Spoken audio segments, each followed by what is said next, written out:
Bonjour, bonjour à toutes et à tous, bienvenue sur KTV, Kwezi FM, le 106.9 pour un temps de parole, toujours en direct, à la radio et à la télévision. Soufiane, il vient pour le compte du CODIM. Il est avec nous, Soufiane, bonjour. Bonjour mes chers collègues, mes chers camarades, mes chers amis. Voilà, merci d'être avec nous sur ce plateau. Meilleurs vœux pour cette année 2018. À vous aussi, surtout la santé. Qu'est-ce que vous pouvez souhaiter à nos confrères, à nos compatriotes, pardon. À nos confrères aussi, parce qu'ils vont pas bien en ce moment. Je salue toute la population de Mayotte déjà, surtout le Grand Sud. Parce que sans le Grand Sud, je ne serais pas là aujourd'hui. Du coup, je lui souhaite une bonne et heureuse année 2018, qui est l'année, soit une année riche en projets ou en actions. Alors, il y a eu une conférence de presse vendredi dernier où le CODIM, entre autres, il n'y avait pas que le CODIM, a réagi sur le drame de Koungou. Derrière vous, on a une photo c'est pas un gymnase, hein, c'est la MJC le foyer des jeunes de Koungou, où on voit effectivement ces lits picots. Ça vous inspire quoi, ce qui s'est passé du côté de Koungou? Moi, c'est avant tout d'abord, je tiens à passer toutes mes condoléances à toute la famille, les proches de cette famille. Oui. C'est un drame normalement qu'on aurait dû éviter, mais aujourd'hui, il y est. Du coup, malheureusement, ce qui s'est passé, ça a été déjà rappelé par le CODIM. Du coup, aujourd'hui, on voit les conséquences.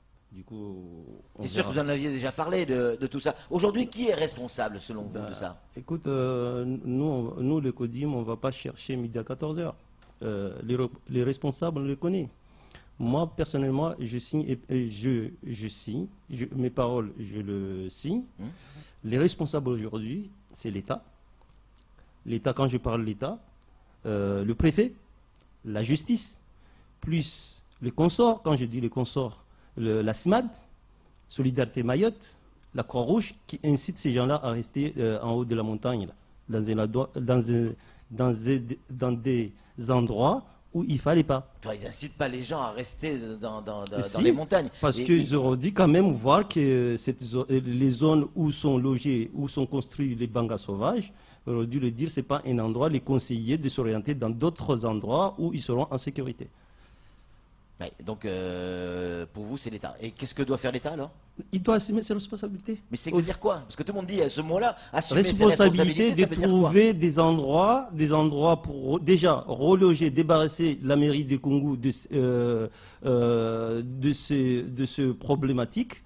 Surtout au niveau de... Surtout, vous voyez bien que normalement, on a pris l'enceinte de sportif de la jeunesse de Koungou en otage. Mais maintenant, il faut trouver une solution de reloger ces femmes-là. Vous êtes d'accord avec ce que dit Bakar Liboto, qu'il faut construire des villages pour ces personnes en situation irrégulière? Je ne suis pas d'accord, parce que ce sont des gens qui sont rentrés en situation irréguliers, du coup ils n'ont pas les critères d'avoir des logements. Je suis désolé, moi personnellement, ça aurait été qu'à moi, il faut que l'État, le préfet, peut-être on va faire une sorte de vérif, ceux qui ont leur titre de séjour de 10 ans, peut-être on peut trouver une solution de reloger, mais ceux qui n'en ont pas, qui renvoient chez eux. Ils ne sont pas tués chez eux. Je suis désolé. Mais aujourd'hui, l'État, je ne sais pas, mais on dirait qu'il s'en fout. Et pourtant, c'est lui le garant de la sécurité de ces gens-là, ou de la sécurité, que ce soit clandestin, ou que ce soit normal. Il est le garant de la sécurité de ces gens-là. Soit il a fait en collaboration avec l'ambassade de France qui est aux Comores, d'essayer d'avoir de solutions sur ce cas-là. Parce que ce n'est pas des gens aux Comores. Il n'y a pas de la guerre. S'il y avait la guerre, moi j'aurais dû comprendre. Ce sont des gens qui demandent à chercher, à exiler pour trouver un endroit meilleur, une bonne vie. Mais aujourd'hui, ils peuvent rester chez eux. Ils peuvent retourner chez eux. C'est pas un drame. Pour moi, c'est pas un drame. Vous entendez? Il pleut. Oui. À nouveau, sur Mamoudzou, il est 7h59 ou 49, je ne sais plus. Ça veut dire que si la pluie continue, on peut retrouver ce qui s'est passé du côté de Koungou un peu partout sur Mayotte. Alors quand vous dites chacun doit assumer ses responsabilités, Oui. ça veut dire qu'il faut construire un peu partout? Construire Des abris? quoi? Des abris? Oui. Des abris de quoi? Pour les personnes en situation irrégulière? Non, il n'y a pas une solution. Vous, c'est les renvoyer. Solution de renvoyer ces gens-là chez eux. Ils sont rentrés clandestinement, ils n'ont pas les critères pour retrouver. Oui, mais ils vont revenir, vous savez très bien comment ça Mais- se passe. Ils reviennent à chaque fois. Ils reviennent, mais ça veut dire, encore une fois, l'État ne fait pas son boulot. Vous me faites revenir là où il ne faut pas que l'État doit assumer ses responsabilités. Il y a un laisser-aller trop. Maintenant, ils sont débordés. Ils assument. Imaginez-vous aujourd'hui, Patrick, si c'était un cyclone qui aurait dû frapper le soir, Merci. combien y aura-t-il de morts à Mayotte? Des centaines. Est-ce qu'il y aura assez de terrain pour enterrer ces gens-là? Qui est le faute? Qui sera fautif? Qui seront les responsables? Encore une fois. Là, il y a 5 personnes, tout le monde pleure, les 5 personnes. Et pourtant aussi, sans aller loin, il y a aussi des gens qui meurent en pleine mer aussi. Pourquoi on ne pleure pas? Pourquoi on ne pleure pas? Mais aujourd'hui, il suffit qu'il y a 5 morts, on pleure. Et pourtant, ce sont des trucs qu'on devait éviter. Le CODIM a fait tout le nécessaire pour éviter ce genre de choses. Mais personne, quand on essaye, vous avez vu, on n'a jamais tué personne. Mais on dit à l'État, on prend les gens, on les sort, on dit, l'État prend tes responsabilités de reloger ces gens-là ou les renvoyer chez eux. Mais c'est simple que ça. Mais aujourd'hui, on va chercher à dire, on va construire des bangas ou des quartiers pour ces gens-là. Mais ils ne sont pas chez eux. Et nous, la jeunesse mahoraise, on va faire comment? Il y a pas assez de terrain. Vous avez vu sur la carte géographie, je crois, qu'il avait montré un cousin, là, Saïd Hachim, spécialiste, mais Mayotte entier est dans une zone cyclonique ou dans une zone dangereuse. Un risque, oui. Du coup, aujourd'hui, où est-ce qu'on va trouver des places pour reloger ou pour construire des maisons pour ces gens-là? Samuel Bocher, le rédacteur en chef de France Mayotte Matin, une question à vous poser. En 2016, il y a eu les expulsions, pas que dans le sud, un peu partout dans l'île, Oui. avec les réfugiés de la place de la République. On a vu que le préfet n'avait aucune solution. Aujourd'hui, il n'en a toujours pas, puisqu'il met le mairie de Koungou devant ses responsabilités. Est-ce que vous, du côté du CODIM, vous avez demandé aux audiences au préfet, ou est-ce que vous envisagez de nouvelles actions pour essayer de faire pression sur l'État? Non, nous, personnellement, normalement, on a entamé, normalement, on cherche déjà, on entame à chercher déjà, un avocat ou un spécialiste qui nous doit nous diriger parce qu'on doit porter plainte à l'État, quel que soit. Parce que ce genre de choses, en janvier 2017, il y a eu un mort, non? Tout à fait. Le même jour, un an jour pour jour. Il y a eu un mort. Un enfant de 5 ans. On n'a pas eu le résultat de l'enquête. Non. Où est-ce qu'on en est l'enquête aujourd'hui? Rien. Aujourd'hui, janvier 2017, 5 morts. 18. 2018 plutôt, excusez-moi. Il y a 5 morts. Est-ce que l'enquête ira jusqu'au bout? J'y crois pas. Du coup, aujourd'hui, on dirait qu'ils sont en train de foutre de la guerre des Mahorais déjà et de la guerre des mers. Moi, ce que j'appelle à toutes les mères, de faire très attention, de faire comme le maire de Koungou ou les autres maires qui ont fait pareil, de tout dégager, de toute responsabilité de ces gens-là qui ont construit des bangas sauvages, comme si on les a forcés à se loger ou s'abriter à la montagne ou dans un endroit qu'il ne faut pas. Ces gens-là, même si on le dit, l'endroit est dangereux, il ne faut pas construire là vos bangas, ils ne veulent pas. Et aujourd'hui, la loi française interdit de les démolir, parce qu'on peut, on peut le démolir, mais en 48 heures. Je crois, si je ne me trompe pas, si on voit que le Banga est en train de construire, on peut le démolir. Mais aujourd'hui, le Banga se fait dans le une nuit, mais tout un quartier est construit. Mais comment voulez-vous? Mais tout ça, le préfet le voit. Mais ils disent rien. Mais quand c'est Codim qui a envie de faire le travail de l'État, c'est-à-dire le décasage. Le décasage. Ouais. Mais le décasage, mais il n'y a pas un truc méchant là-dedans. Et dans quel état d'esprit vous êtes aujourd'hui? Quand je dis vous, c'est le CODIM. Est-ce que vous avez envie de reprendre le processus de décasage ou vous avez décidé de rester un peu plus dans la règle et de laisser faire l'État de faire Encore une fois, son on n'a travail? plus le temps. On n'a plus le temps de regarder les choses comme ça a été dit par le préfet, l'ancien préfet et le préfet d'aujourd'hui.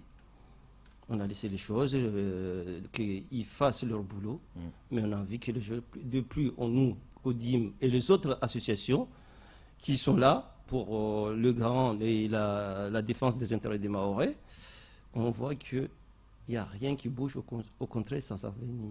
Donc, quoi? Est-ce que Ouais. vous allez reprendre les décasages? Est-ce que cet événement de Kungu vous pousse à reprendre les décasages? De toute façon, quels que soient les dégazages, Ouais. il y en aura. Mais on ne sait pas quand ou quand. Moi, je le dis. Parce que si le préfet ne fait pas son boulot, parce que je sais, le temps que nous, là je suis là, que je suis chez vous là, on nous écoute, on m'écoute, mais moi j'assume mes responsabilités. Puis avant tout, c'est Mayotte qui est en danger. Tous ces gens-là vont partir. Ils ont un contrat, ils vont partir du jour à l'autre. Et nous, le restant, on va faire comment? Nos enfants vont faire comment? Du coup, chacun doit prendre ses responsabilités. Si le préfet ne veut pas que ce genre de choses, le décasage, personne ne souhaite qu'il y ait un décasage. Mais si le préfet et son staff ne prennent pas ses responsabilités, mais la population de Mayotte, Dieu merci, vont prendre leurs responsabilités, C'est ce qu'il ne fallait pas. Selon une source officielle, autour de 38 000, on va dire 40 000 Mahorais auraient quitté Mayotte avec femmes et enfants en sortant les gamins de l'école dès le mois de décembre qui vient de passer, c'est-à-dire le mois dernier, pour aller ailleurs, soit à La Réunion, soit en métropole. Ça vous fait peur, ça? Ça me fait peur parce que Mayotte est devenu un champ qui est à la ruine. Au niveau de l'éducation, il n'y a pas une bonne éducation pour nos enfants. Au niveau de la santé, il n'y a pas une santé pour nous, les Mahorais. Moi, Patrick, moi que tu vois là, parce qu'il faut dire les choses. J'étais parti à La Réunion. Ce n'est pas un secret. Pour aller me soigner à La Réunion. Vous n'êtes pas fait soigner à Mayotte, vous êtes parti à La Réunion. En mois de septembre, j'étais parti à La Réunion. Un mois à La Réunion pour me soigner. Parce qu'il n'y a pas le soin digne d'un soin pour les Mahorais. Il faut que tu te débrouilles à aller te soigner correctement. Du coup, c'est pour cela, si aujourd'hui nos compatriotes exilent vers ailleurs, ben, on n'aimerait pas qu'ils aillent ailleurs, mais on aimerait qu'ils arrêtent. Mais vu la situation à Mayotte, ben, on dirait, je ne sais pas, mais un jour à l'autre, ça va éclater.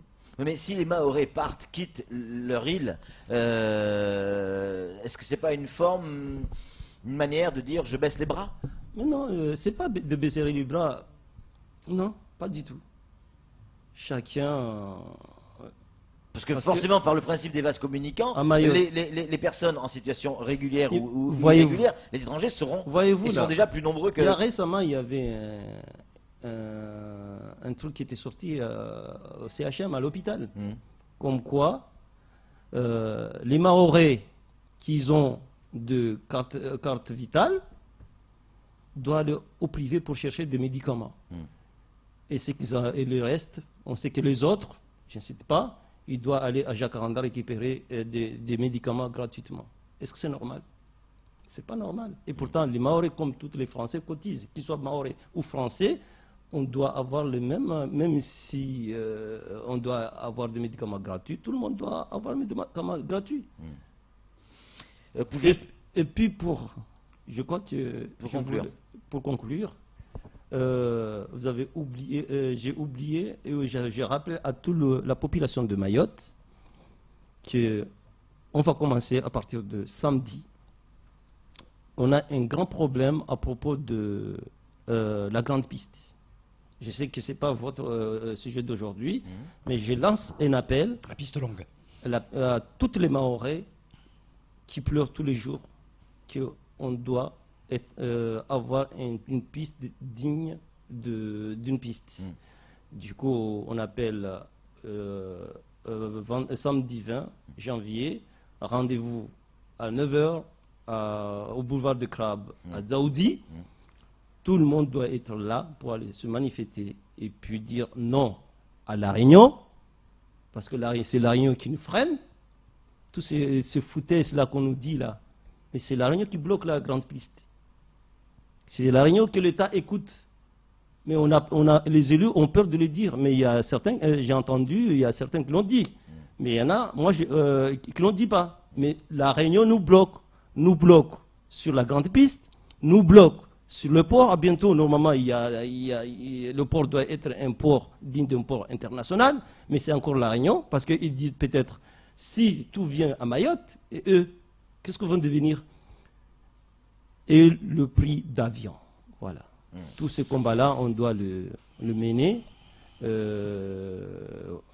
pour samedi, Inch'Allah. On appelle toutes les Mahorais. Samedi 20 janvier, boulevard des Crabes à 9h. Le rendez-vous est pris. Évidemment, les équipes de Kwesi seront également sur place pour suivre cet événement. Merci Soufiane d'être venu sur ce plateau. On rappelle, vous représentez aujourd'hui, vous parlez au nom du CODIM. Allez, c'est tout pour ce temps de parole. Tout de suite, la suite de la programme.